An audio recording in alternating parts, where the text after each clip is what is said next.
everyone, welcome to another episode of Let's Chat Reality. I'm Michael, And I'm Molly.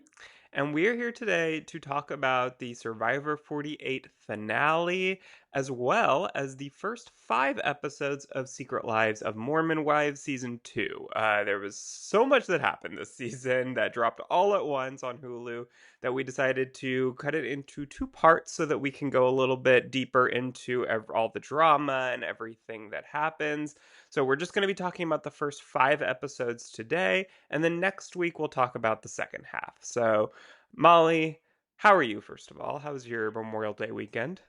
It's good. I've been enjoying the weather. It's hot here in Texas, but it's still nice at least to go by the pool and hang out with friends. So it's been a good weekend. How about you? Yeah, no, it's been good. I mean, like you said, it's crazy hot here, but it's a good time for pools and everything like that Memorial Day is all about. And so it's been pretty good weather for that, which is nice. But let's get started with a show that is also outdoors in sometimes the burning heat, Survivor. Survivor 48 has come to a close. Molly, first of all, what were your overall thoughts on this finale? Do you feel like Survivor 48 stuck the landing? Yeah, I enjoyed the finale. I mean, obviously, I might be biased, but I'm also happy who won this season because he was on my draft team. So I chose correctly. But Yes, you did. Congratulations. Thank you. But I feel like overall we got like a full picture of what obviously like we knew the final five. There was a lot going into that. We obviously discussed a lot of that, but I feel like it overall like is satisfied what I wanted out of the finale. Yeah, you know what? Like, I feel like people were so down on 48 for so long, and we've, talked it to death. But I agree that I think that this winner with Kyle winning and just overall how the finale unfolded, I do think that it's going to help the season when we look back in a couple years. We'll think of it more fondly than I think we would have had someone else won, and maybe that felt a little bit less deserving, or like they just kind of rode a big alliance all the way to the end and have to do too much. Kyle really did have to fight to get there and played very strategically along the way, and so I do think that having a winner like that will really help to make the season bump up a few notches in people's season rankings. So I was very happy overall. Yes, agreed. Well, let's get into the episode then. So, the final 5 start out by finding a sign at camp in front of podiums with each of their names and a puzzle lock. They're competing for an advantage at the next immunity challenge. So, in order to win that, they have to use the symbols around camp to crack the code and enter the correct word into the puzzle lock. So, it's very much kind of reminiscent of the very early days of the season where they had the beware advantages, and every camp had a little bit of a different game that they had to do to find that with all the clues and the puzzle locks. And so I liked this. It felt very full circle for the season. I thought this was a fun and creative way to kind of reference back to that and have one last chance to use those signs with all the animal symbols and everything at camp, and use it in a little bit of a different way here. Yeah, I agree. I liked seeing that it came full circle from what we saw obviously earlier in the season. So it was nice to see them bring that back. Yeah, so Eva ends up winning this. The word was secure. So I mean, I'm so glad that Eva finally won an advantage in this game. It's been so long, and we find out when we get to the immunity challenge what that advantage is. So she ends up not having to throw her ball into the basket. She ends up just having to place it in there, which saves some time. So the challenge, just to kind of get to that a little bit, is they have to race up over a steep ramp and through a muddy net, throw a ball at a target, and maneuver it through a long cage. Once the ball's free, they toss it into a basket, revealing numbers. Use those numbers to retrieve a key, and then race to the top of a ramp and use that key to unlock pieces to solve a fire puzzle. So, after a coming from behind, Camilla ends up getting to the puzzle last, but somehow doing an incredible job and finishing first, and she wins immunity and reward here. So, Molly, what were your thoughts when Camilla had that come from behind victory there?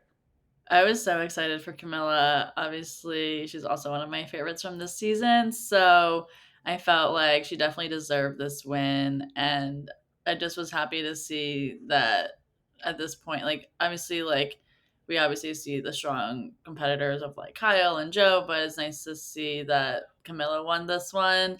Because at first, like, I was like, oh, Joe's going to have this. Like, but then he couldn't do the puzzle. So that made it for an exciting end there because obviously the puzzle was hard here, so it made it hard for people to finish.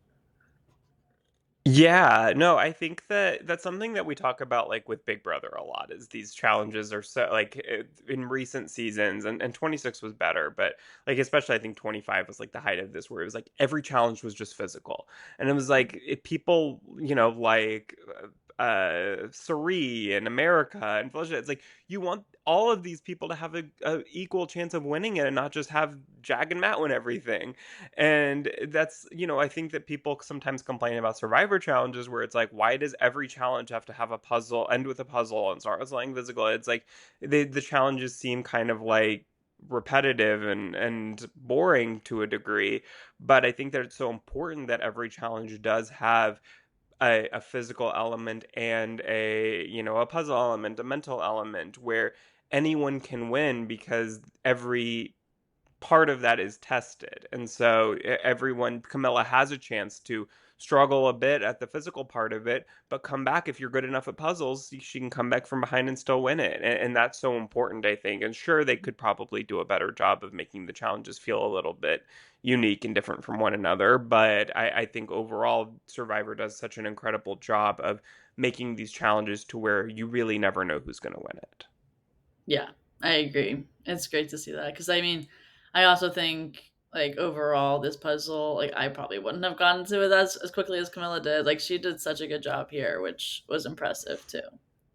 Oh, for sure. Yeah, Camilla is incredible at puzzles. That is something that is definitely her strong suit. Yeah, because that's why when she was so behind, I was like, honestly, I felt like they're editing that way so that it made it for the comeback. So I was actually I was happy Hmm. and a little bit surprised, but not as surprised as I would have been if didn't know how strong Camilla was at the puzzles and everyone else was Yep. just like going slow at them. I was like, I think Camilla can win it, and then she did. Look at that. Yeah, Well, she not only wins immunity, but she also wins reward. So she gets to choose someone to go on a reward with her to the sanctuary where good things happen.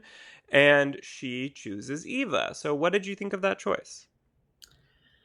I thought it made sense in this moment just because she wanted to make sure that like I don't know. I think at this point, like the gameplay, she knows she's safe. She wants to make sure that she can also make it another day in general, or that Eva wants to be comfortable there and just have her on her side. So I think that just solidified that they're in a close partnership or allies there. Yeah, I think at this point in the game, like, I don't know that she could have picked someone bad. I think Yeah, Kyle's probably the only person that she should not have chosen because they obviously are trying to keep their partnership a secret. And so, not as long as she didn't choose Kyle, I feel like anyone else, it was pretty much going to be an equal fair game choice.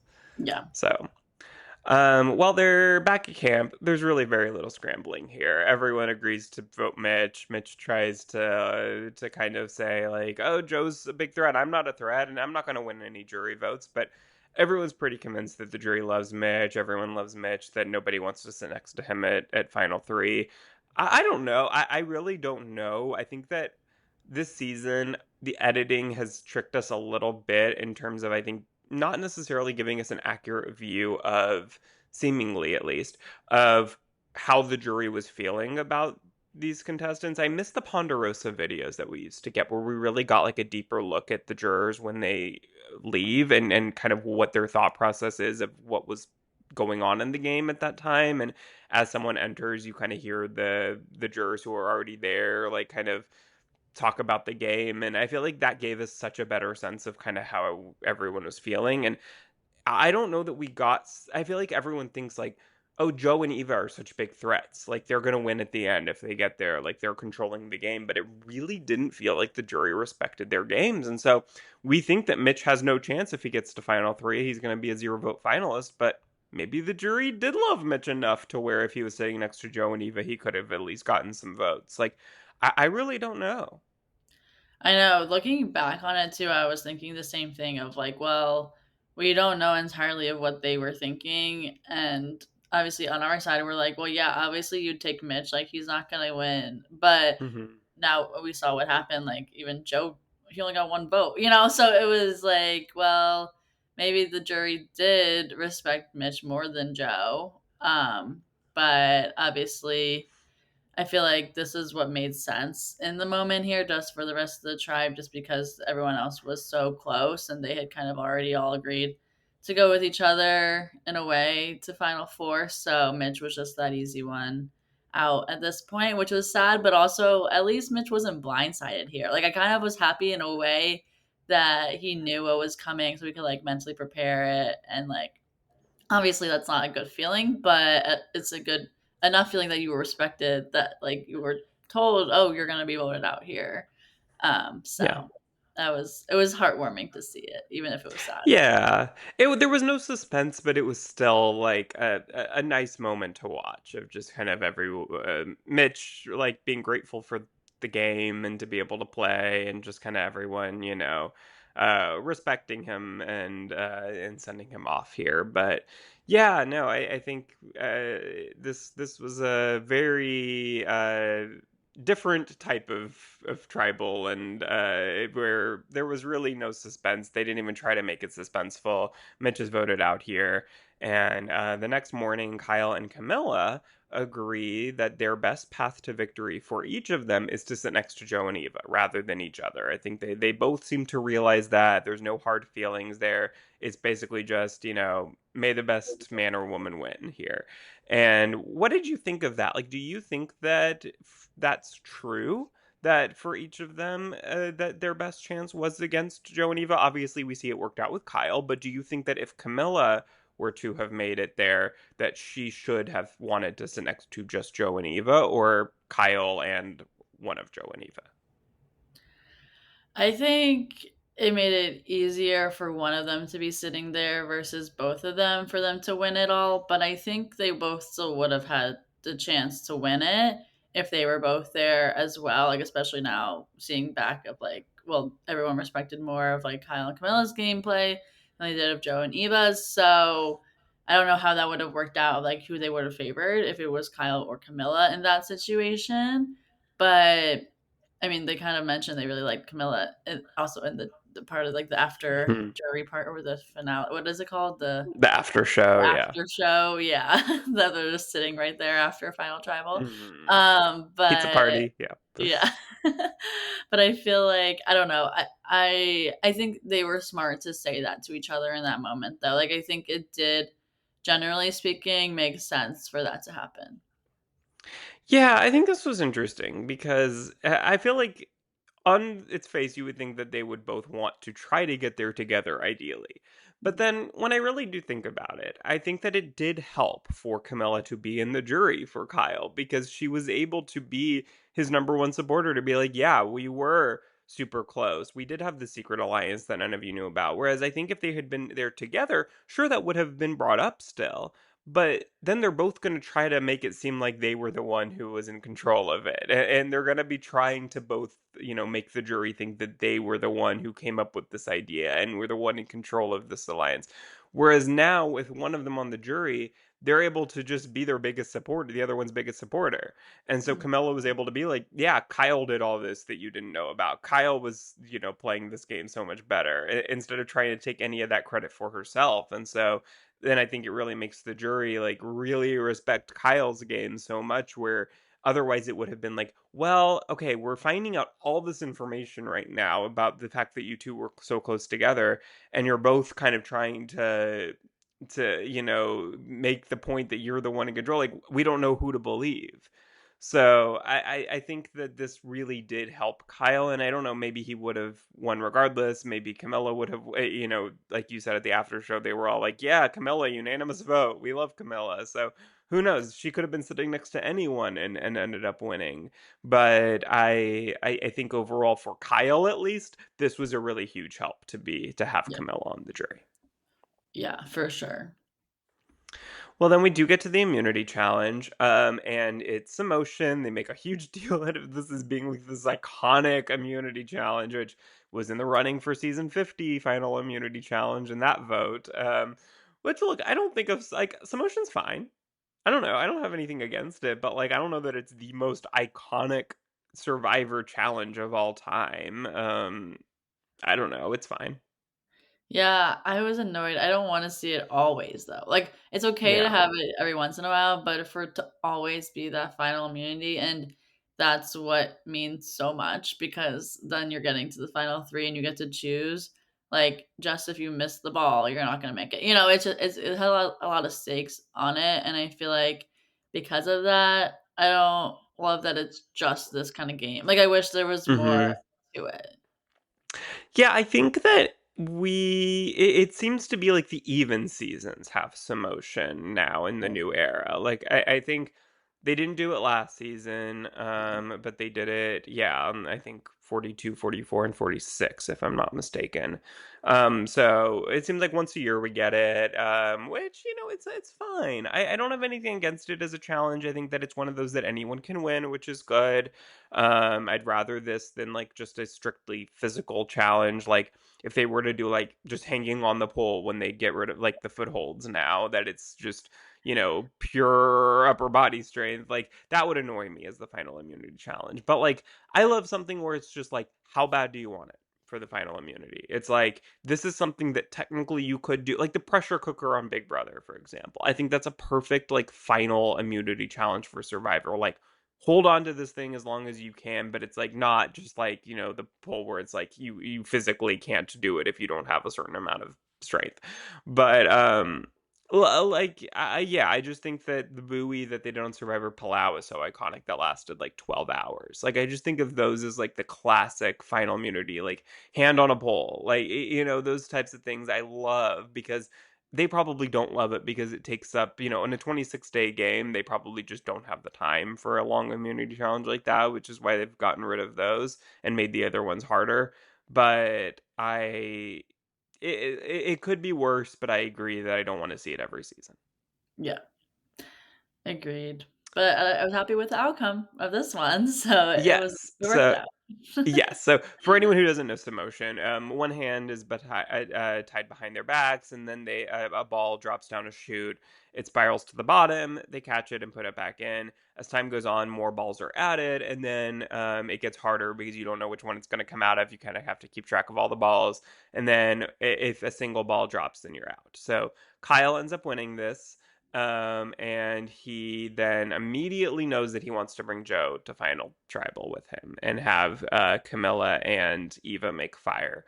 So, what did you think of that decision to immediately know that he wants to bring Joe? And that surprised me, I will say. Like when he said that, I was like, Joe of all people. Like I would have thought maybe Eva, if not Camilla. Like I would have thought like that Joe would be more likely to beat Camilla if you in fire making, if you want to ensure that Camilla is on the jury here, that I would think that Joe is who you would want to go against her in fire to make sure that happens, but he decided on Joe.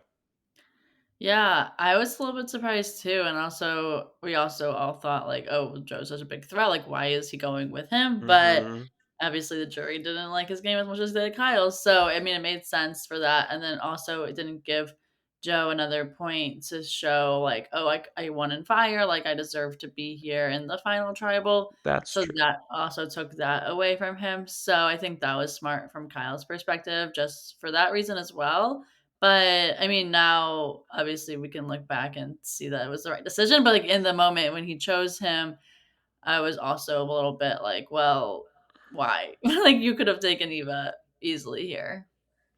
Yeah, that's a good point. I hadn't thought about that. That would have given Joe more, clout for the jury vote. To have said that he, had this big moment of fire making right before. I think we see that in certain seasons that means more than others. But I just think that it depends on how badly how important that is to him that Camilla ends up on the jury. Like, if it's something that's like, well, I would like it, but if not, I still think that I have pretty much just as good of a chance of winning, then sure, bring Joe, pick Camilla and Eva and fire. But I think if that was like game breaking for him to want Camilla on that jury, then he probably would have a better bet that happening if you put Joe against her. I would think, as a Yeah. fireman. But but he it works out for him still. Camilla and Eva are in fire together. Camilla has a huge trouble getting a spark going there. It's tough to see, sad to see for her, but it was really nice to see her supporting Eva when she was getting frustrated because she made a fire, but it wasn't hitting the rope, and then it went down, and then he went back up again, and it was kind of this roller coaster of emotions for Eva. And and we saw this while she was practicing too, that she really has an episode. And Joe comforts her, of course, and he offers to go in for her, but she refuses to do that. And while she's just in the fire making challenge, also has a little bit of stress there, and some emotion. And Camilla, even her opponent, is supporting her, which was a nice moment. But she Eva does end up winning and sending Camilla to the jury. So this makes Kyle, Joe, and Eva the final three.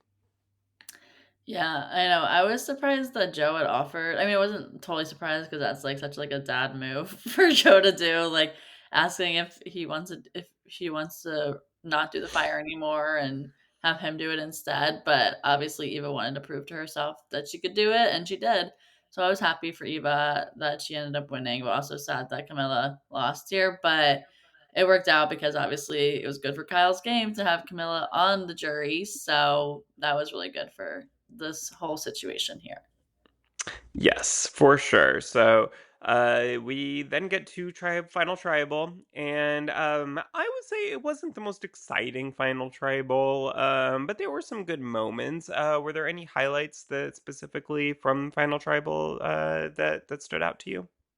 I feel like when we were hearing about the Shaheen vote, and at first when Eva was sharing how it was her move, and then we just saw over pan to Camilla being like, "No, I got you," to Hmm. Kyle because obviously we're here like, "Oh my gosh, like what? Like this isn't what actually happened." So it was good that they were showing that. Because at first I was like, "When is Kyle gonna speak? Like we need to hear I his side know. of this." But obviously then Camilla asked, "Well, what's your side of that Shaheen Yeah. vote?" And that was the perfect question. But yeah, so just seeing that and then Shaheen's reaction to that was just amazing.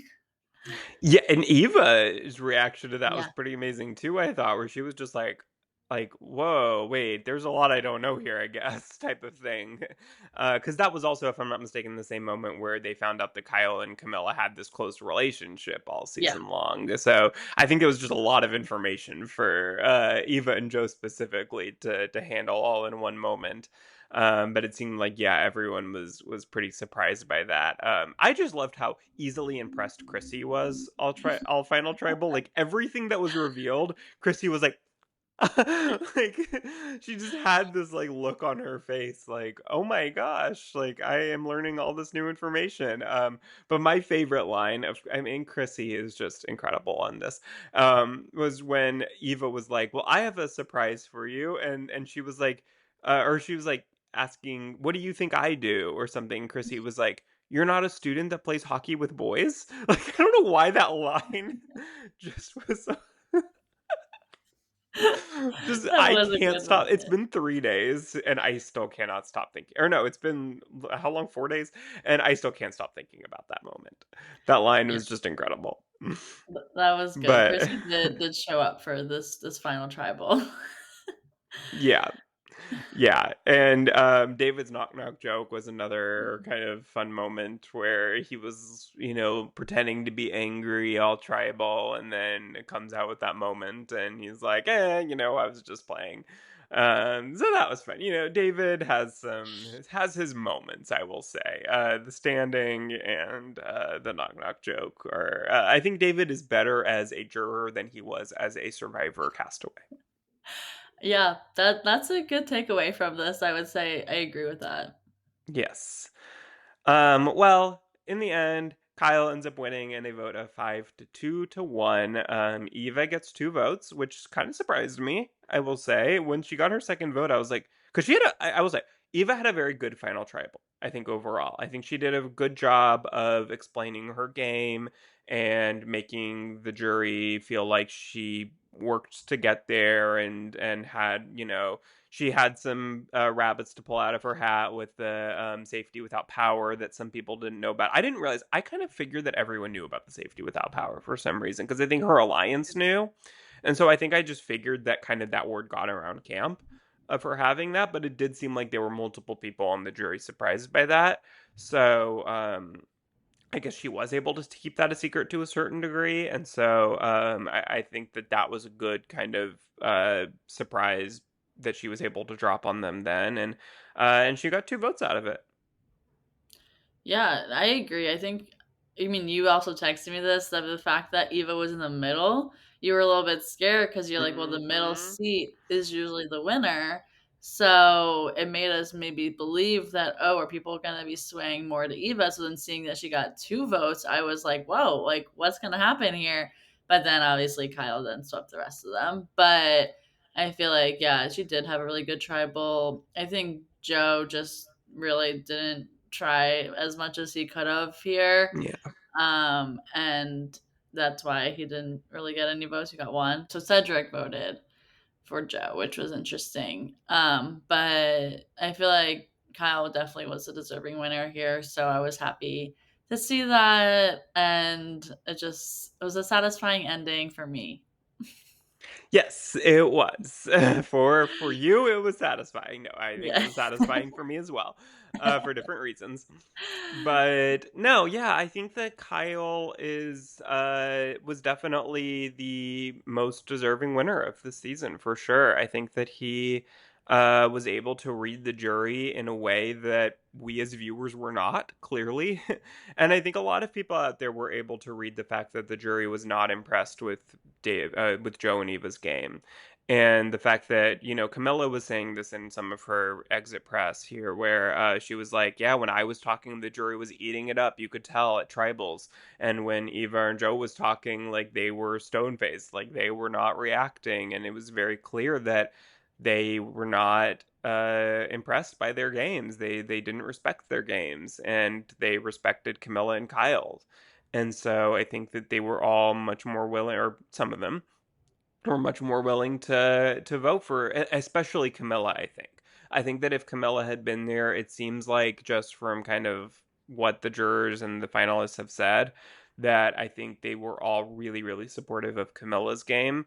Some of them didn't realize everything that Kyle was doing. I think that I was watching a TikTok that Mary posted, where because people were wondering like, why did you vote for Eva? And she was like, I really didn't want to vote for any of them. Like she was like, I wanted to vote for Camilla. And she said like watching it back, she understands so much more everything that Kyle did. But like to her, it was so frustrating because she kept wanting Kyle to make a move, make a move, make a move, and he just kept refusing to do it.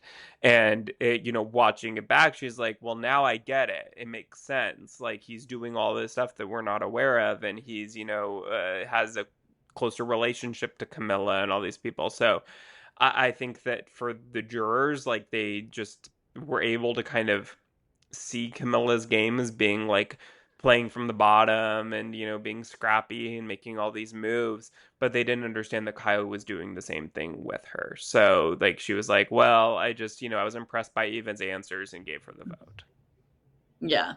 No, that makes sense. I feel like now also like when we see at the after show of Camilla, the star saying how Camilla would have been unanimous vote, like that was surprising, which we already kind of discussed as well. Which now hearing that from Mary, like okay, yeah, people did see that more so from Camilla than they did from Kyle, but it would have been interesting to see them both there and what would have happened then. Yeah. I think I almost want to watch the season back with the lens of thinking like that Eva and Joe are kind of like the goats that they're bringing to the end rather than these huge threats that nobody's Yeah, taking out for some inexplicable reason. Like, I actually think that watching the season back, knowing the ending in this case, will make the season better. Whereas I think for most seasons, knowing the ending makes it less exciting. But I actually think in this case, I almost feel like we were told, I don't even want to say we were told like a fake story of what was happening. I just think that we didn't have all the context that we needed in order to make people's moves or lack of moves make sense. So I'd yeah, be interested to watch some of it back eventually and have a different lens. yeah. For sure. I think I definitely now I want to also see it back and watch it through and now knowing how it ends and having Kyle as the winner here, which was exciting and a good ending to the season. Yes. Well, we are now going to close the chapter on Survivor 48, another season in the books.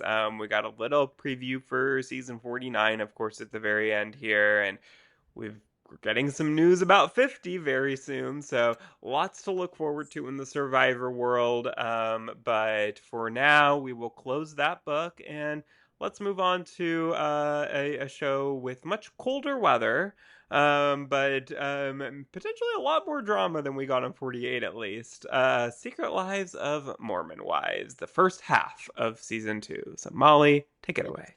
Yes, so I am so excited to be talking about this. I feel like it's been just talked about by so many people. I was actually talking about it yesterday when I was at the pool with some friends. Everyone just seems to be locked in to this season. And I actually only watched the first five so far, so I could preview what my thoughts are, what could happen the rest of the season. So that's also why we're having a discussion of just the first half so that I can guess of what I think is going to happen. Even though Michael, you have seen it all already, I so have no self control, yeah. so I watched all of it in like 2 days, of course.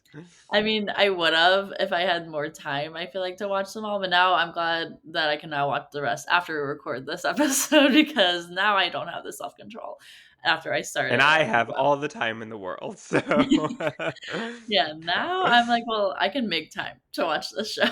I'll stay up till 2 a.m. It's fine. yeah, Uh, it's so good. I couldn't help myself. It's so good.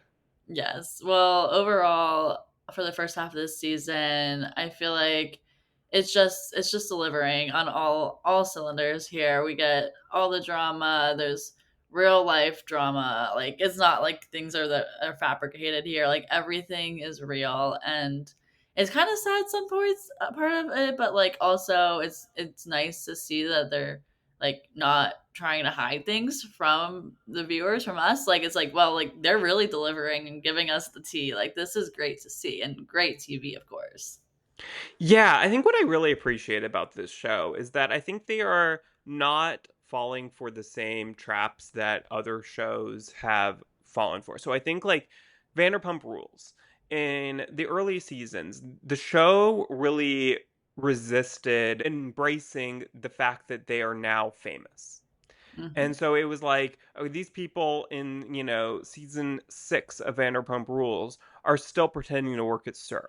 And it's like, this doesn't make any sense. They are rich and famous now. They don't need to be waiting tables at a restaurant. Like, it just doesn't make any sense. But the show refused to embrace that and allow the show to evolve along with their cast. And so many of those storylines for so many years felt so fake and forced, whereas there was so much real life stuff going on with them that they could have really focused on, and instead they were creating these fake stories of like this drama that was happening at Sir, where it's like they're not even working there anymore, so it was just like it didn't make any sense. Whereas I think Secret Lives of Mormon Wives isn't doing that same thing. They are fully breaking the fourth wall down. They are willing to focus on what is actually happening in their lives and the true drama that they are going through because of the fame that they are experiencing. Like, I mean, we'll get into it, but like with Miranda coming in, it's like we don't trust her because she just wanted to join the show now that the show is popping off and we're all killing it. Now she wants to come back into the group. And it's like, yes, I appreciate the fact that they're willing to say that and allow them to say that and not just create some backhanded way of like, well, we don't trust her because, like whatever excuse they would come up with why they maybe didn't trust her. Whereas, no, it's just like, yeah, she wants to join the show now. And we don't trust anyone that's clout chasing that wants to come into the group at this point now that the show's taken off. So it's Yeah. like, I appreciate that they're like, yes, say whatever you're really feeling, go behind the scenes. We'll see that a lot more in the second half, no spoilers. But yeah, I mean, even in this first half, we see it multiple times where they're just willing to fully like break down that fourth wall and explain what's really going on. Yeah, no, I agree. And it's also fun to see them filming their TikToks, which we know is like Hmm. obviously like they're also main part of their jobs now. It's like I mean they already were part of Mom Talk and doing all this stuff before they got famous from the show. But it's interesting to see that like also being brought up, like when we see later in this or the part we can talk about it later, but like the Whitney videos of like Michaela talking about Whitney, and I remember seeing them and like seeing that Yeah. discourse of like, oh my gosh, what's happening with Whitney and Mom Talk? Like, we obviously knew there was drama there with the last season and like all this stuff that happened with Whitney there, and so it was like, well, what's going to happen this season? And it's just interesting to see them bring that up into the episodes too, which is fun because obviously we're seeing them like they're coming on TikTok, so those are videos that we're getting to see as well. Hmm. But hearing the behind the scenes of that was interesting. So, on that note, let's get into more of what we've seen so far in these first 5 episodes. So, for the first episode, we see the season begins with a group attending the Gracie Lou Western themed influencer event. So, it's also cool to see them like actually at these influencer events because like they're getting invited to these. Hmm. And Whitney shows up and reunites with them after leaving on talk and unfollowing and blocking everyone. So, overall, I feel like Whitney is just like now she was pregnant and had a baby. Like I feel like she wasn't as involved as like we had seen last season so far overall, and for the first half I've seen this season. But do you think that in this situation here in the beginning that Whitney handled situation well, and would you forgive her? I think that she handled it as well as she could in terms of still being on the show after obviously like seemingly not really being involved in the group or talking to anyone much since season one filmed and aired. So I think that there's no easy or natural way to then be like, "Hi, I'm still on the show and need to, be interacting with you guys, even though you don't like me and I don't really like you." So yeah, I mean, she didn't come in and seem to stir up too much drama there, or also I don't think that she was too fake. I think that she pretty much like was just like, "Hey, I'm here." So yeah, I think she handled it pretty well, given the situation. But yeah, I mean, would I be willing to forgive her? I think that there's a level of that of where it's like, yeah, sure, like you can be I don't think that Whitney did or said anything that was unforgivable in season 1. Like I think that she obviously didn't handle certain things well. She seemed to play the victim a lot, but okay, like it's been a long time since then. I think there was about probably a year between filming. So I think sure, come back in, I will keep it in a little bit of a distance at first, at least, see what, I'm not going to just fully, immediately welcome her back in to be best friends like we once were, maybe. But I think that you can kind of wait and see what happens. Yeah, agreed. She wasn't trying to stir up anything here. She was trying to be like, "Hey guys, like what's going on?" And so I think that at least like trying to be more mellow here is helping out for her favor. Yeah. And also we see Miranda shows up here, and so this is our introduction to Miranda. she is Taylor's ex best friend and an OG Mom Talk member who was involved in the swinging scandal. So I'm glad we're also hearing more about this now because we didn't get a ton of that in season one, even though we know Mhm. that happened. And Miranda also was originally denying that it happened. So Taylor didn't like that because Taylor was the one saying everything that was going on, and Miranda was like, "No, that didn't happen." So that caused their downfall, or they're more just like we can't be friends anymore kind of thing. But I feel like they've both matured since then. At least like we've seen conversations with Miranda and Taylor now. But in general, I feel like Miranda, I think, is a good addition to the group. And I think she adds a level of like, well, like, yes, she is part of it. And it's interesting also how you were mentioning that they're talking about, well, do we trust her? Like, is she just wanting this fame? But I like seeing her part of the group now because she kind of gives more of the sounding board for people who like maybe are on the outs, which is good to Mhm. see because now it's like, well, we can hear more people's stories because Miranda is like kind of the easy one to go to and like not causing as much drama here with people right now. So it's good to see that. But what are your thoughts? Yeah, I like Miranda. I think that she is. I'm glad that she's here because, like you said, we didn't get a ton of talk about the swinging scandal in season one because Taylor was the only one involved in it in any way. So it was like she didn't want to like tell other people's stories for Mhm. them because they weren't there to tell their side, and she didn't want to really get in too deep with all that. But now that Miranda is there, they're able to really delve into that a lot deeper and really talk through it. And we're getting to hear a lot more details of it, hear Miranda's side of the story. And I think because that's really like when people were introduced to the show in season one, it was through the swinging scandal, and everyone wanted to hear what happened. And we didn't get as much of talk of that as I think people had hoped. And so I think now it's like, okay, we can really like delve into this topic that everyone was really coming to season one for, and now in season two we're really getting to hear more about it. So I like that Miranda's here so that we can really delve into that.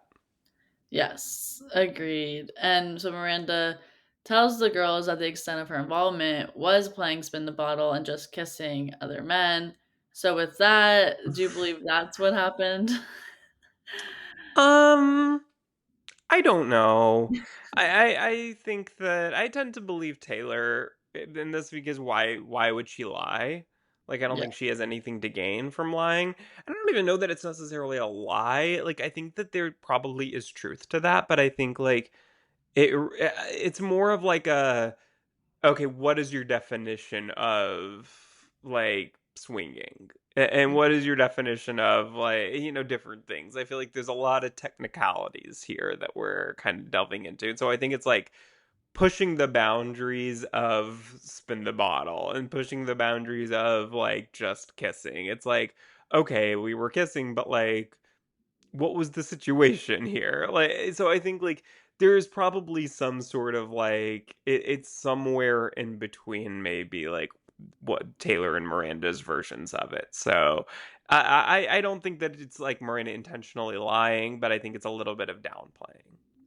Yeah, I agree as well. And I think because she wasn't sure what she wanted to share, probably, or just like also being Mormon or from the Church of Latter day Saints, that's more just like frowned upon to talk about some of that stuff that she did. So I think she just has that internal struggle as well and like what she wants to share.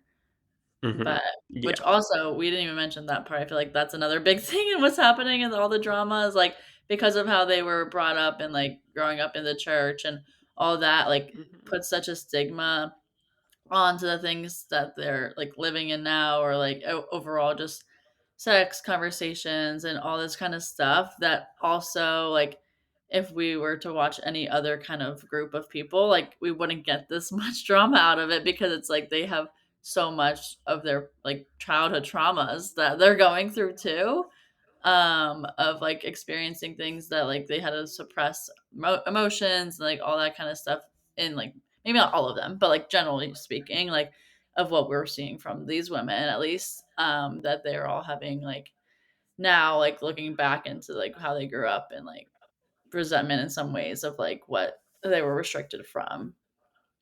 Yeah, and I think that's what makes these Salt Lake City shows, like, this and Real Housewives of Salt Lake City so interesting because it's this whole different world that I think most of us were pretty unfamiliar with before these shows came out. And so I think that yeah, these that it's very true that something like that is it has so many more layers than it would for most other people. I can see why Miranda would be very hesitant at first to be willing to admit to that, knowing that there could be a lot of ramifications there. Yeah, for sure. So now moving on to Jen and Zach. Well, we've seen a lot from them so far in this first half, but we obviously, like, we knew that they were separated and they went through a rough patch after everything that happened last season. And then now Zach is trying to get back with Jen, but she's trying to put herself first and isn't sure what she's trying to do here. But they decide that he is going to move back in with her and they're going to try to make things work. So, what did you think about this, and what would you do if you were in Jen's position? Yeah, this is so hard. I'm glad that Jen seemingly really did try to make some changes in their relationship after last season because I think a lot of us were worried that like is she just gonna forgive him immediately and move on? Like, is she trying to make it seem like she's, standing up for herself and doing all this, but behind closed doors, like they're totally fine and they're gonna just forgive she's gonna forgive him and it's all gonna just be forgotten about. But it really did seem like that, they were not speaking for a while. They were separated. She was trying to see what she wanted to do. But it does seem like in this moment at least that yeah, like Zach is trying to win her back and that she's pretty willing to eventually be like, okay, you can move back in. Like, we see them go get ketamine treatments and they, have some hard conversations on camera, which is very respectable that they're willing to do all this on camera. And yeah, at least at this point, she seems to be willing to try to make it work. I know, yeah, it was interesting to see them do that ketamine therapy there, which I was like, "Wow, I'm surprised that they can air this." I guess it's Hulu, so it's fine. We saw them But talk about it last season, but I don't think we actually saw anyone do it, if I'm not mistaken. yeah, but I guess that's accepted to do. They can't do they can have Yeah, who alcohol knows? or weed. They can have ketamine. Yeah. But yeah, so it's interesting to see that, and obviously it's a complicated situation for them, and there's more to get into, which we can get into a little bit later. But next up, we have that Taylor goes to Macy's house to meet with Jenna, the girl who Dakota allegedly hooked up with while they were together. And here Jenna gives Taylor her phone and she can see all the messages and compare notes. So that was some tea. I was like, wow, she's reading all the texts. But Taylor realizes here that Dakota had lied to her on several occasions and she gets emotional and then she goes back to Dakota to talk about it, and Dakota admits to lying, but it wasn't really a real apology. It felt like it just was like, oh, okay, like yeah, I did some wrong things here. Um, but I don't know. I feel like here just made me hate Dakota. Like I wanted to support Taylor and Dakota, but then seeing these texts from Jenna, like those obviously are not lies. Like these are text messages that Dakota was sending to Jenna while he was still with Taylor. Yeah. And that's cheating. Like that's just not okay. So I felt really bad for Taylor here. They also have a son together now, and it's just a whole situation. He's really young, like probably a year at this point. I don't know how old he is. Yeah, yeah, probably, let me think, Yeah, because she was pregnant during season 1, yeah. right? So, yeah, probably a little under a year. Yeah. So it's still like he's still a baby, and it's just hard for Taylor to go through all this with a newborn, not newborn anymore, but still a baby. And having to handle like that's still her son's father. Mhm. But also I hate this person at the same time, in this moment at least, like she's like going through all of those emotions. So I felt for her. Yeah, no, for sure. Me too. I respect the fact that Dakota is willing to admit to lying and not just gaslight Taylor but I don't know that he even had the ability to do that once she saw the texts herself. So like would he have tried to gaslight and make her seem like she's crazy if she hadn't seen, or if she had just seen like screenshots of the text, and then would Dakota say like, "Oh, they were altered," but like because she had her phone, like he couldn't even say that. So I don't know what he would have been willing to admit to otherwise, but I think that Taylor handled this as well as she possibly could, though. Yeah, agreed. Well, next up, we see Miranda invites the girls over for happy hour. So at first, they're skeptical about going and the timing and just overall because they think that she's only wanting to get back. And now, because of the show being famous and successful, so obviously we are seeing kind of breaking down the fourth wall here. But Miranda says that she was hesitant before because she was working on her marriage and now she's divorced. So that's her reasoning to why it's working now for her to be part of the show, which I feel like I believe that. I'm like, yeah, like she was going through it, but obviously we also saw other people going through it too. But I think it makes sense that she wants to be part of it now, and she is still friends with them. So I think it makes sense for it, even though the timing is a bit suspicious. Yeah, I think there's probably both of those things are true. Like two Yeah. things can be true at once. Like I think sure she didn't want to go through all of her divorce and, her marriage struggles on camera, but I think she also probably, if she knew that the show was as successful as it was at that time, she may have been more willing to go through all of that on camera if she knew that the show was going to be successful.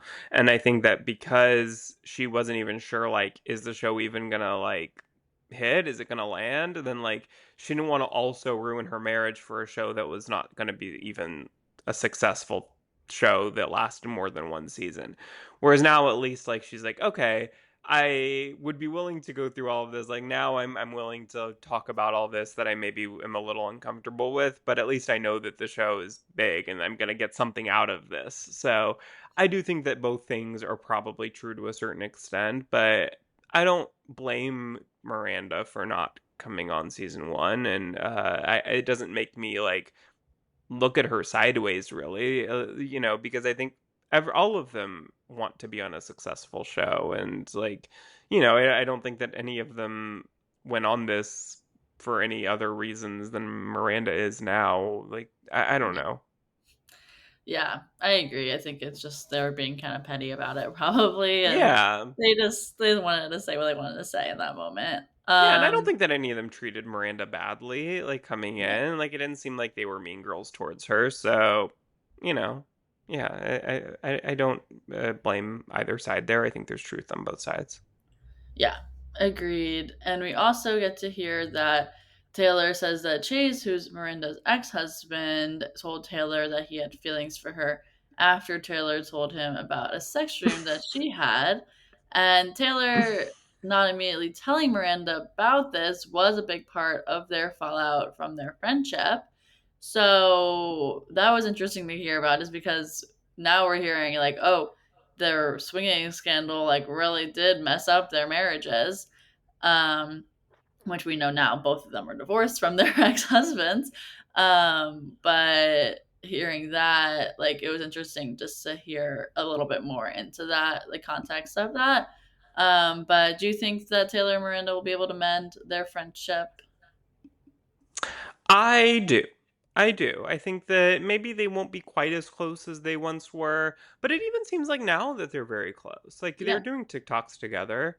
And they seem to be on good terms now. So I do think that as the seasons go on, like as long as nothing major happens that makes them have like a huge falling out, I think that I could absolutely see them getting back to having a pretty good friendship, and it seems like both of them. I think it seems like can understand now that a lot of it was a misunderstanding, and that like they can both see each other's sides now of why each of them were hurt, and I think that they both seem to be wanting a friendship back and willing to make the effort to make that happen.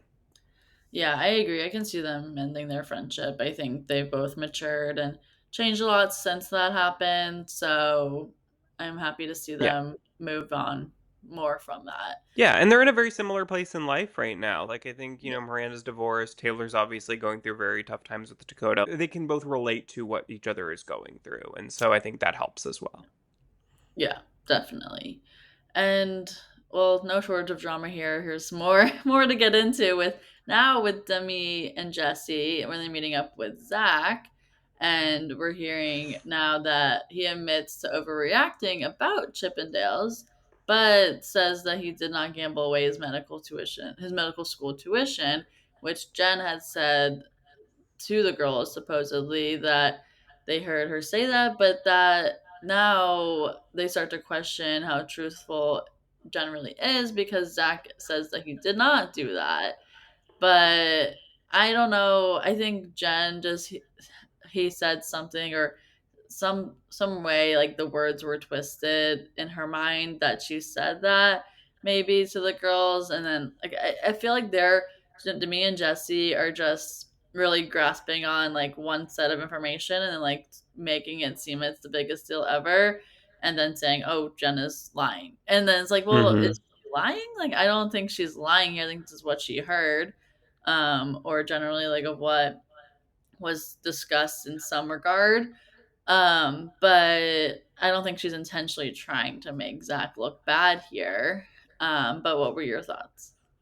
So this is where I have to be careful because the second half of the episodes changed my opinion a little bit on this. Okay. So I won't fully spoil anything, say what I really feel about this, but I do think that Jen I think that she said things probably in season 1 that she regrets because she didn't think that they were going to be made into such a big deal. Like, I think she probably like said things just kind of out of anger towards Zach, or like that she just didn't think were going to be like taken as literally as they were. Like, I think that she probably like said, yeah, he gambled away his medical school tuition, like just like in an effort to say like that he has a gambling problem, Mhm. and didn't actually literally mean that he like gambled away all of his medical school tuition.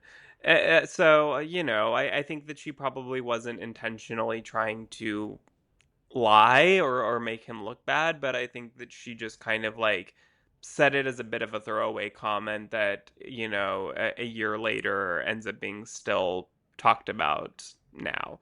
So, I just don't think that Jen is someone who's like super malicious. I just don't feel that way about her. Yeah.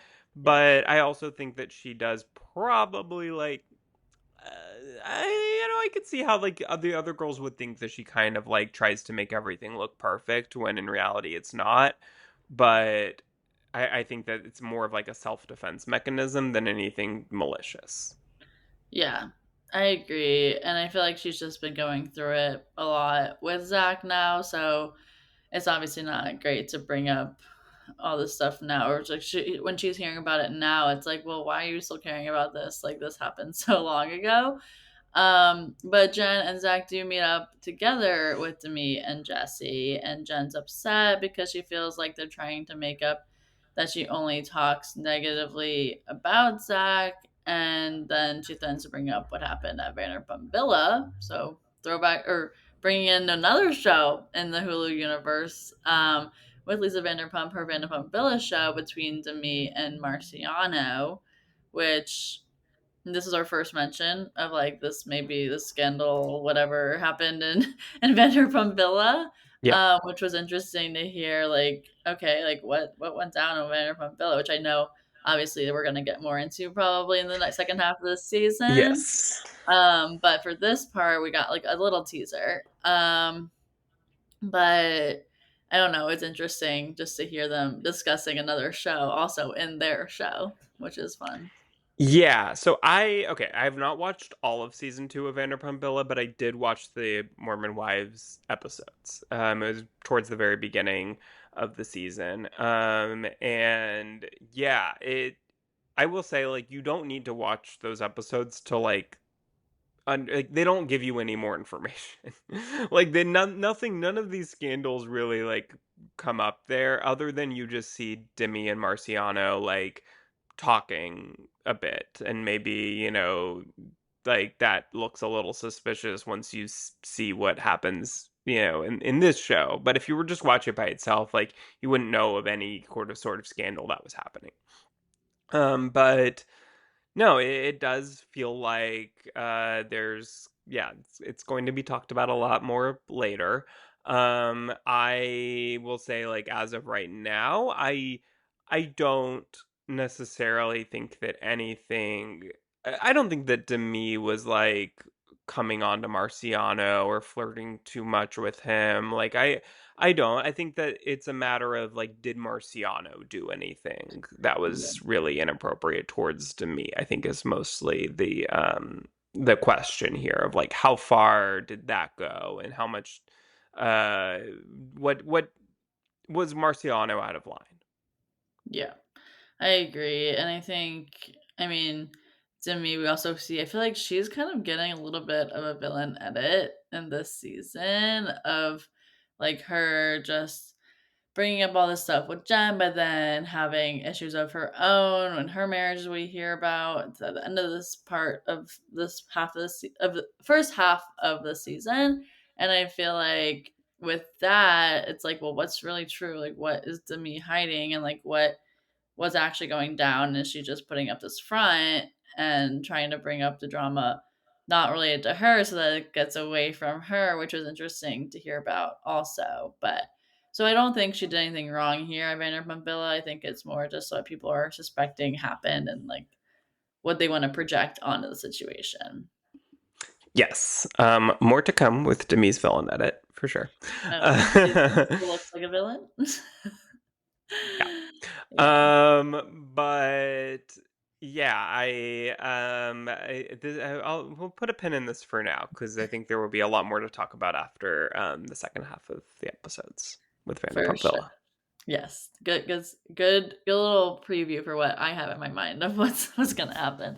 Yeah. But next up, we see Taylor and Dakota have lunch with Taylor's family, and this was a crazy lunch. But the family seems to primarily think that Taylor is overreacting to the Jenna situation, and that they were very early on in their relationship at the time, and they think that Taylor should give Dakota the benefit of the doubt and try to move on with him because he is the father of her kid, their son together, and they were just shaming Taylor. Like her dad at least was like, "Well, you knew this was happening," like, but Taylor didn't know the extent of what was happening, and so I just felt bad for Taylor in this moment of like having her no, not having support here from even her family. Like they're on Dakota's side, which was wild. Like, I was like, "What? Like, what is going on?"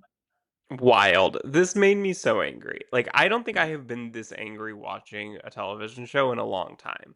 As when Taylor's dad in particular was just like, well, what does that say about you that you were willing to sleep with him twice after, like, oh my god, like, this is your daughter, like, oh Mhm. my god, if I can't even imagine someone's like speaking to their daughter like that. It was just really gross. And I don't know. It seems like even on social media when people have been like clapping back at him like about this, he's been responding in kind of gross ways. Like, I don't know. He does not seem like, I don't like to judge anyone too harshly off of an edit on these shows, but from what I have seen, I do not love Taylor's father. Yeah, he's just very, very set in his ways. It seems like, and more just not. I don't know. It's hard to watch that. I'm glad he's not on the season very long because I'm like, well, this one Yeah. clip was enough. We don't need to see him more. Yeah, and Taylor's Be- sister seemed to be a good one. yeah. She was standing up for Taylor. She was saying maybe you guys need to go your separate ways. This seems toxic. Like, I appreciated her having her sister being there, at Mhm. least, because no one else seemed to be really standing up for her at all. Yeah, no, her sister was the one person who was there of like, Yeah. "Okay, like, this is what you should be doing," whether Taylor takes her or not, but that was her advice.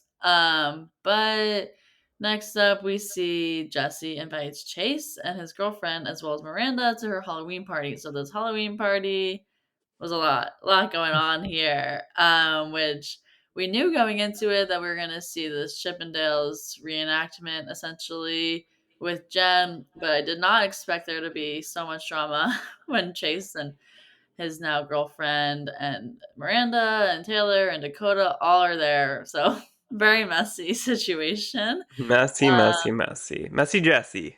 Yes, yes. Jesse did want the mess, it seems like. But she goes up to them. Oh, Chase and Dakota start talking, which makes Taylor upset. So then she goes up to them and gets into an argument with Chase because Dakota was obviously just like, or you can see when Dakota and Chase are talking, Chase is pointing to Taylor. And so it's obvious that they're talking about her.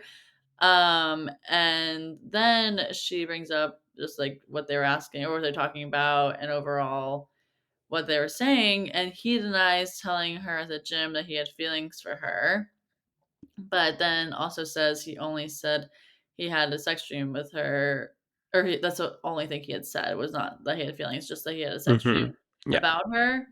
But then she also feels betrayed by Dakota, who she feels isn't standing up for her because at this point, like, I guess Taylor and Dakota are together. Like, it was kind of unclear of like what their situation was in this moment. But Yeah. overall, like, you would think who you are closer with in that moment, like he would have stood up for her over like talking with Chase. But Yeah. it seemed that Dakota was just trying to be buddy buddy with Chase in this moment, kind of thing. Yeah. But it was just a lot of the past coming up here, and I think at first I was like, oh, let me like tried to listen to this conversation and like think of it and like, oh, this is good for them to move on. But then when Taylor started coming in, I was like, never mind, this is not good for them to talk about. But I Yeah. think overall, obviously, I'm more on Team Taylor here. I'm always going to be Team Taylor, but I think, I mean, even she has stuff to go through, but she always means well.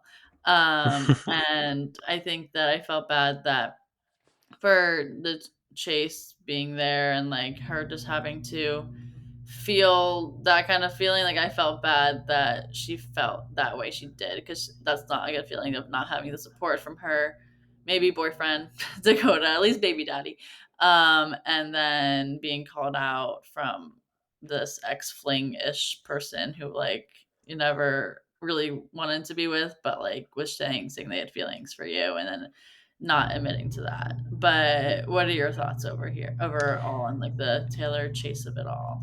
Yeah, I think at this point, Taylor and Dakota, I don't think they were together, but I still do think that like that's her son's father, and she wants him to be standing up for her and to have her back, and especially because like I think at that point she was still trying to like decide what she wanted to do in terms of moving on with him or not, and so this was kind of like a one more tally on the do not stay together. I think you could kind of tell that Chase was lying in that moment. But I don't even know why he would lie. Like, it's not like he's with Miranda anymore. And, like, I don't know, he wasn't with his current girlfriend at that time when he and Taylor had that conversation at the gym. So, like, Mhm. what does that impact him if people think that he did say that? But I believe Taylor in that instance, and I'm glad that she went over there and stuck up for herself because it was obvious that they were talking about her. Obviously, later on, we see Taylor saying she doesn't want to continue with Dakota. So in this moment, like if he had stood up for her, maybe things would have changed. But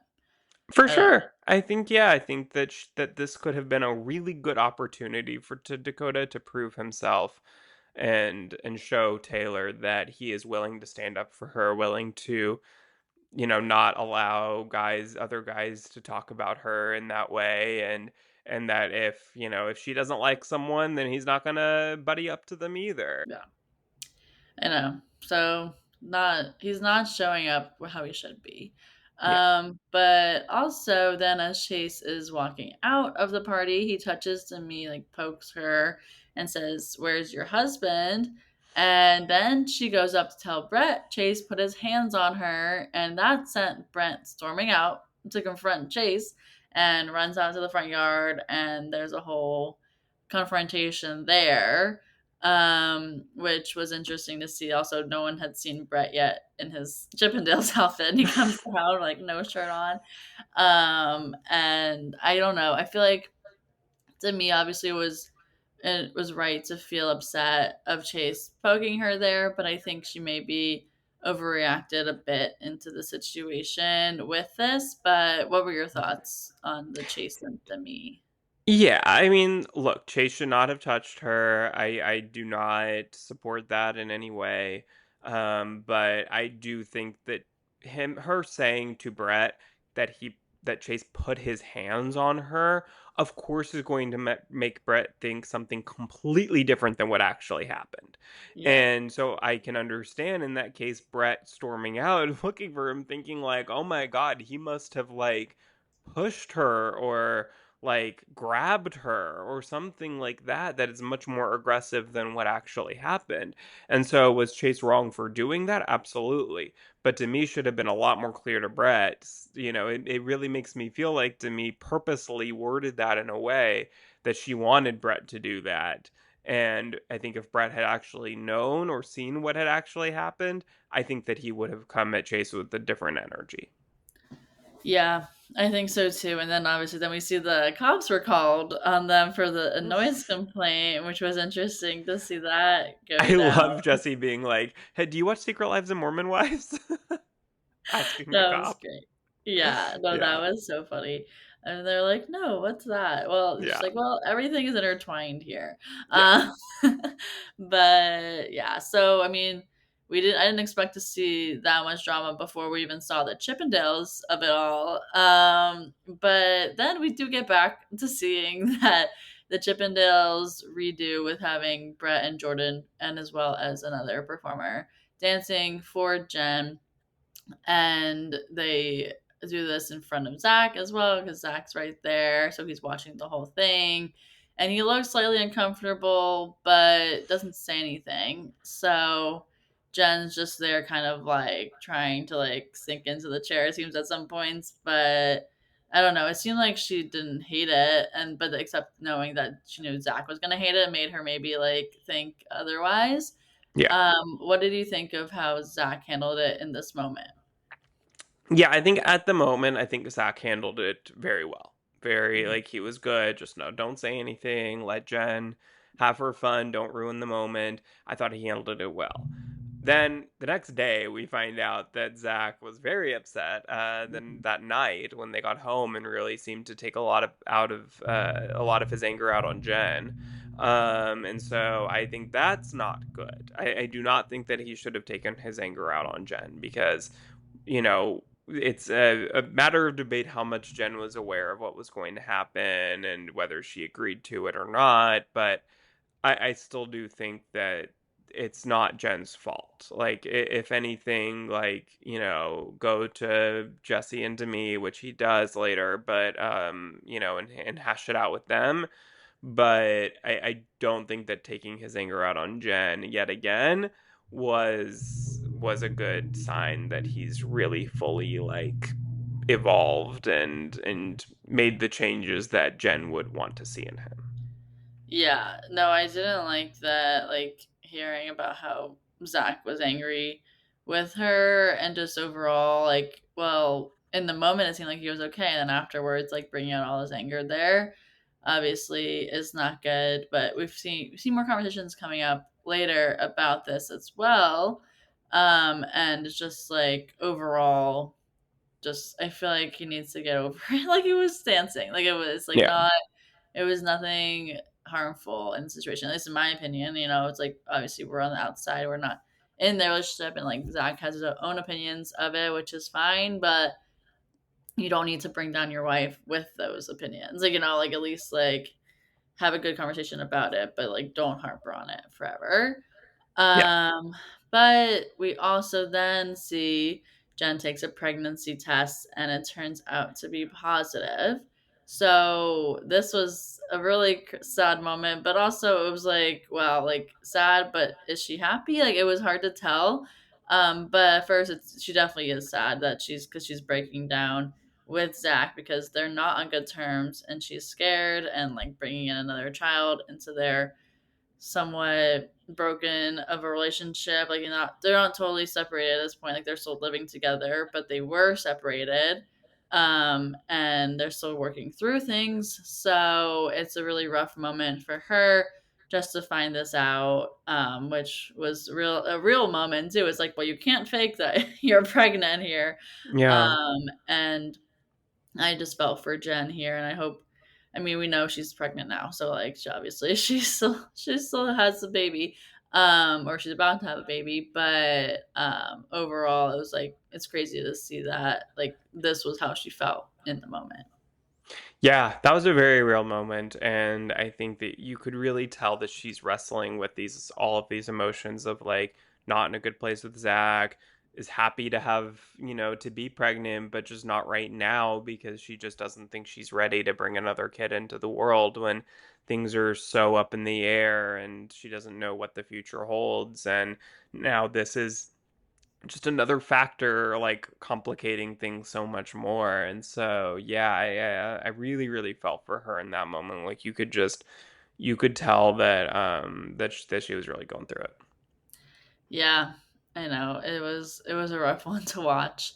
But then we also see Macy has a dinner and to tell the girls about her new book deal, and then they play a game of the confessions, where they anonymously just write something they've never said before, which I feel like they play this game all the time. Mhm. They But do, they do. then Taylor reads one of them that says, I think Jen is fake.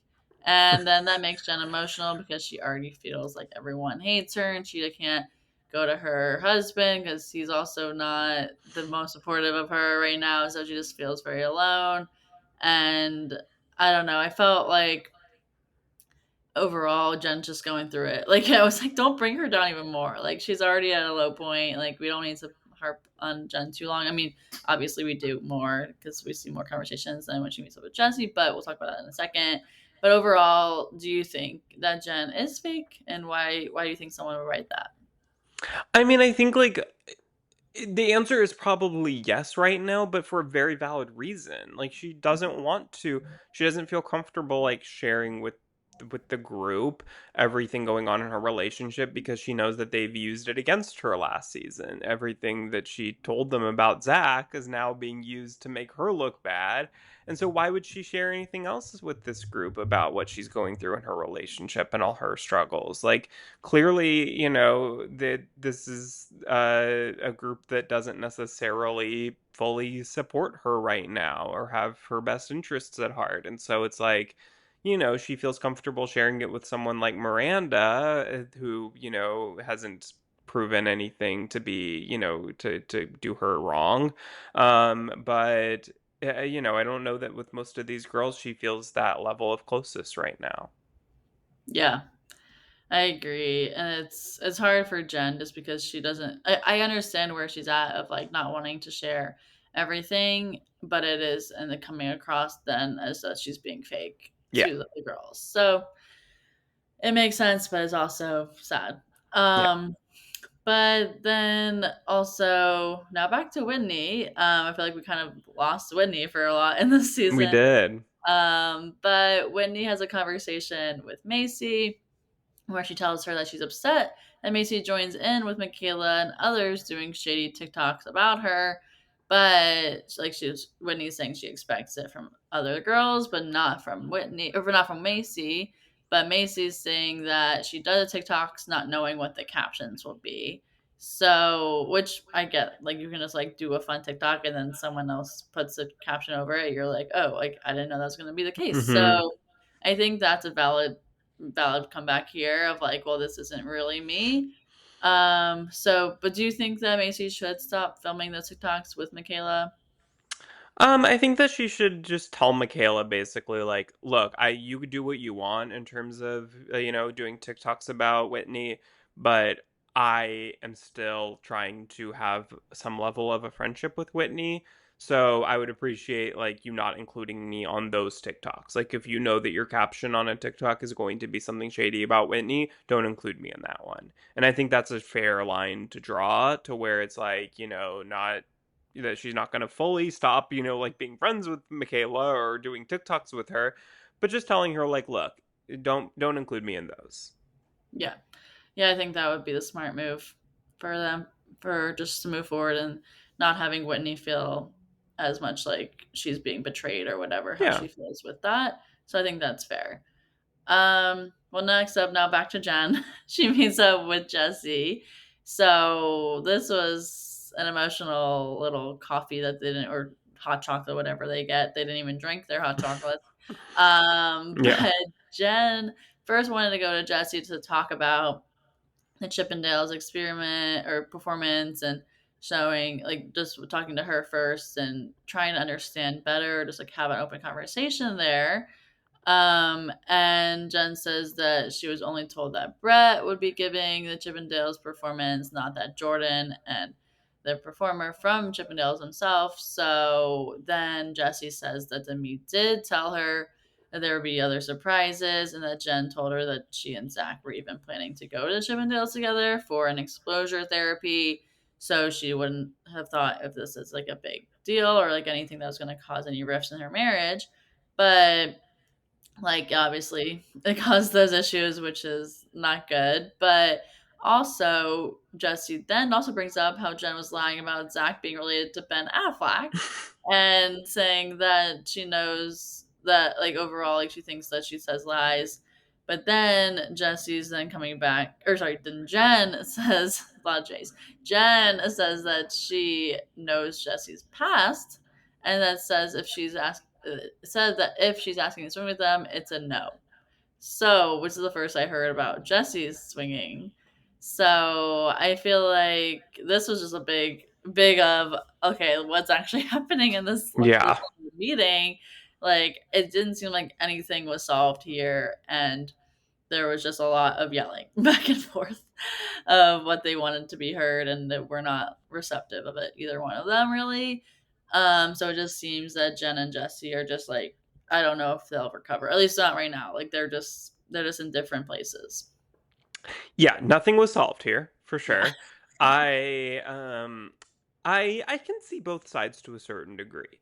Like I do think that Jen probably was more okay with everything happening in terms of the Chippendales performance until Zach got upset about it. Like, I think that she probably, shouldn't have agreed to say to Demi and Jesse like, yeah, I'm willing to do this, of course, like this is fun, like, yeah, surprises, okay, sure, that'll be fun. Like, I think that she shouldn't have said that if she thought that there was a chance that Zach would still be upset about this if things went a little bit further than she was agreeing to, type of thing. Like, I think she should have assumed, like, okay, it's a Chippendales performance. Like, there's probably going to be, like, guys on my lap and, getting close to me and whatever. Like, maybe things went a little bit further than she thought they would, but I think that she should have, in that case, been like, okay, yes to this, but like, don't go any further than that. Like, I think that she should have drawn a line before that if she was going to be upset with it afterwards. But on the other hand, I also don't know that Demi and Jesse like should have done this at all. Like, I think that this was an idea that maybe sounds fun in theory, but like you're just kind of putting them in an uncomfortable situation because either she's going to say no and seem like a prude and like she's, like a Debbie Downer, and then you maybe would have been upset that she was kind of like not okay with your plans, or then she's saying yes, but like being put in this weird situation where it's like, I don't know that I'm okay with it, but I'm just saying yes because I don't want to like cause issues, type of thing. Like, I want to seem easygoing. So I don't know. I think that they just shouldn't have put her in this and Zach in that situation at all. Yeah, I think it for sure is just like for to me and Jesse, they wouldn't have expected it to be as blown up as it is now. And they obviously, like, that wasn't their original intentions. And now that they see that as how they're reacting, they obviously are not happy to see that is happening with Jen and Zach. But now they're not understanding why either because they're like, well, Jen knew the information. Like, why didn't she share it? And like bringing it back to Jen being like, oh, well, she was lying. And like now, like, blaming Jen, which I don't like that Yeah. for the situation here. It's like, well, Jen didn't do anything wrong necessarily. Like, it's just that she didn't know how her husband was going to react to it. So she was trying to be easygoing. I think is like what I think that she had like an ITM or whatever they call them in Confessional. professionals. Yeah. So she had like a moment where she's like, well, maybe I was just like saying it just to be easygoing and like want to be agreeable and all that stuff. And like looking back on it, she's like, maybe I shouldn't have said that, Yeah. but she wanted to in that moment, like seem like a fun girl of and like do something fun like that. So it was just like a tricky scenario there. Nothing's getting solved. Also, I don't know when she's gonna announce that she's pregnant, but I want her to because I feel like this is also causing her strain and like feeling like more stressed out in certain ways that I'm like, well, maybe people would be easier on her if she just says that she's pregnant, which I don't know if that's true or Hmm. not. But in my opinion, I'm like, oh, maybe she just needs to tell them because she needs less stress right now. But I Yeah. don't know. Overall, I Yeah. feel No, bad for it's a tough situation. Yeah. yeah. But so we still see some more drama, obviously now with Whitney and Michaela. So bring back stuff that happened more from season one here, which Macy was surprising Michaela that she planned a meeting between her and Whitney so that she couldn't get out of it. Whitney says that she's hurt that Michaela continues to make TikToks about her, and which we kind of had mentioned earlier in this episode as well. But Michaela said that she and Whitney aren't friends, so she can do whatever she wants, and that Whitney can ignore them. And they're more just for fun and not necessarily to be like attacking her all the time. And it's just Whitney taking them personally is what Michaela says. So I don't know. I feel like here just like petty internet drama kind of thing. It's just like, well, if this is just happening, like if you guys aren't friends, like you don't have to be close friends, but at least like respect each other. But because you're still in the same group, and there she still says like she'll be around her, but she's not gonna want to talk to her. Like Whitney is fine to talk to Michaela also, but it's like there's also not going to be friends kind of thing. It seems like. Yeah, I mean, Michaela's drawn a line here, Yeah. obviously. Like, she's doesn't seem to be at all willing or wanting a friendship with Whitney. And I mean, I feel bad for Whitney here because I think that look, like Michaela is absolutely like using this for clicks and likes, and she knows that Whitney was the villain of season 1, and so she's posting all these TikToks going after Whitney because she knows that that's going to be what the viewers want to see. And I think it's a classic case of like somebody who saw that this person was the villain season 1, and so they go into season 2 suddenly having this hard stance of that I do not like them, I hate them. And then it looks like they're the obsessed ones who can't get over it when the audience has moved on. And that's why you can never, like, as a cast member on these shows, assume that are the villain's going to stay the villain season to season, and that you can predict what the audience is going to feel, and allow that to guide your actions, because you're always going to be a season behind when you try to do that. And so that's why it's better to just say what you really feel, and give your honest real opinions in that moment, because generally that's going to serve you a lot better than trying to do what the audience wants. And I think that's a little bit of what the trap that Michaela's fallen into here. Oh yeah, agreed. She definitely wanted the views on those TikToks and playing into that. So I think it's just she's just harping on that for too long Yeah. here. But it is what it is. But then here's where we see Taylor and Dakota talk about their breakup. Essentially, what Taylor says that she thinks that they need to take a step back from each other in order to allow them both to move forward and heal. So finally, Taylor's standing up for herself here and definitely made the right decision in allowing them to process being apart and co-parenting in that way. So, did you think Taylor made the right choice here? Yeah, absolutely. They both need to go their own ways for a little bit, do their own thing, heal independently, and then, eventually, if they come back together and they've both worked on themselves and they both feel like they're in a better place where they can, let go of the past, move forward together, great. that's the ideal scenario here, of course, because they have a kid together. But if they don't, if they, go their separate ways and decide that they're better off by themselves separately, then that's great too. And it's better to do that than to have a toxic environment for their kid and live in this toxic situation that's clearly not working at the moment. Yeah, agreed. So I feel bad. Taylor now has to co-parent now with two of her exes, essentially. So Yeah, that's not an easy situation, but it's definitely better for her mental health to not have to be stressed as much as she was dealing for with the sure. code. But next up, last but not least, in this first half of what we're going to talk about for this episode, well, we see Whitney has her baby shower, and Whitney invited everyone, but not everyone goes, obviously. And Jen arrives and tells Whitney that Layla was the one who wrote the note saying that Jen was fake. So this is where we find out who it was. So it's Layla writing that. And then Taylor, Macy, and Miranda all go as well. But Jessie decides to have a competing hibachi dinner at her house for everyone else who decided not to go. So, which was interesting to hear that they were having another party, basically. But do you think that the girls should have gone to Whitney's baby shower? Or do you think it made sense for them to have their own hibachi night? I think that I mean, I guess because they were also like having I think there were enough of them that like didn't feel close to Whitney. I think it's better if they felt like they were going to cause a scene there if they went, Yeah. then like yes, it's better to not ruin the event and just to have your own thing and do that separately.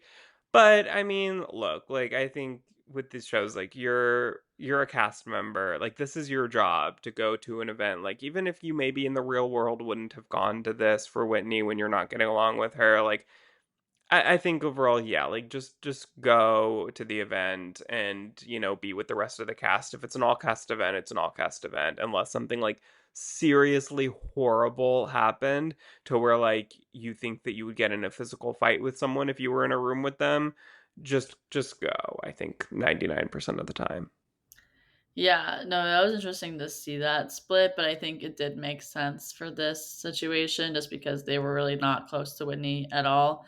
They're like, well, we wouldn't invite her to our baby shower. Like, why are we going to her baby shower?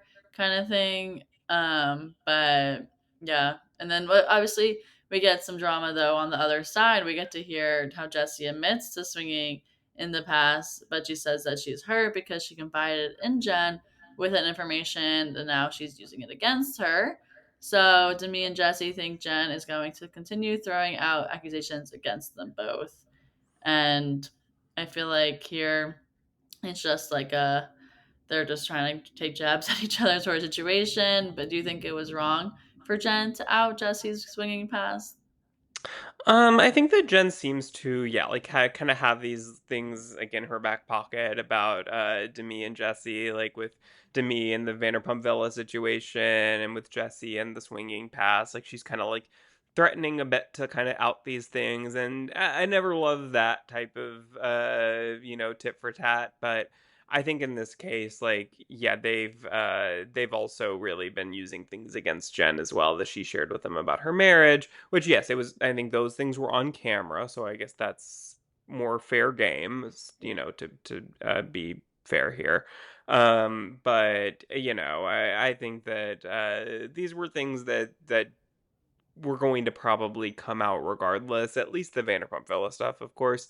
Maybe not the swinging past with Jesse, but it is what it is. I guess they're both kind of playing that same game. Yeah, I know. It gives us good drama to talk about, though. There's not a shortage of drama here. Yeah. But last up, we also see at the baby shower how Jen brings up the Vanderpump Villa situation with Demi and Taylor, so she talks about it with Taylor at the baby shower and reveals the fact that Macy got a Sinner Sunday confession from someone who claims to have slept with Brett when Demi was away. So that was interesting development here, which I was like, wow, is Brett cheating on Demi, or like how often did this happen, or is this true? Like what's going on here? But what do you believe here, and do you think this is true? That I guess maybe you have more information, so maybe you can share more. But I don't know what they talk about in the second half of the season. But here, it really seems like it is true that Brett did cheat on Demi. Well, in this case, like I was a little bit confused because at this point I was like, did Macy verify this at all, or did somebody just like randomly say it? Like, did they send proof? I know Macy said she asked for proof, but did they send it to her, or was she just like, I just got this and I don't know? Like, I'm assuming that there could be some truth to it because there was truth with the Taylor Dakota situation, but I wasn't Yeah, I sure don't like know. if there was any proof given, because if not, then like I don't I'm not gonna believe it until there is proof. Yeah, that's fair. I actually don't remember. I don't think they had proof, Because these are but all anonymous. yeah, they're Like so anonymous. when they're Are these submitted, so Sinner it's not like she Sundays? even knows who it is. Are they just trying to cause drama? Like what are Right, they? which I would think like after the audience saw season one and how these Sinner Sunday confessions played into the show, I'm sure tons, hundreds of people are probably sending Macy like anonymous tips that are completely fake just in an effort to like potentially get on the show. That could be true. So maybe Brett never did cheat on Demi. Yeah, so like until like someone sends Macy proof, I am going to say I don't believe it. Okay, that's fair. Well, we'll have a lot to see in the upcoming 5 episodes. Well, I have a lot to see in the upcoming 5 episodes. They're Um, good. They're really, really good. I'm yes, excited to I'm talk about excited. them. Yes, but I feel like there's more to come on this stuff. I'm sure there's new developments as well with in terms of all the girls and their exes or their current husbands and all of that stuff. But I'm excited to see what's to come, and we'll be talking about that again next week. And I'll share my thoughts on what's going on. And Michael, you obviously have watched it all already, so I'm Yeah. excited for that. But thanks so much for listening, everyone. Don't forget to follow us on social media and listen wherever you get your podcasts. So Let's Chat Reality, and we'll talk to y'all next week. Bye, everyone.